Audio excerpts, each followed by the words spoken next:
अल्लाह से मांगने का तरीका।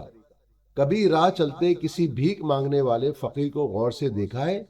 कैसे वो हर आते जाते शख्स के सामने खैरात के लिए हाथ फैलाता है, कितनी मिन्नतें करता है, कितने वास्ते देता है, कैसे अपनी कमजोरियां बयान करता है, रोता है, गिड़गिड़ाता है, बल्कि पीछे ही पड़ जाता है तो सामने वाला कुछ ना कुछ इसके कशकोल में डाल ही देता है।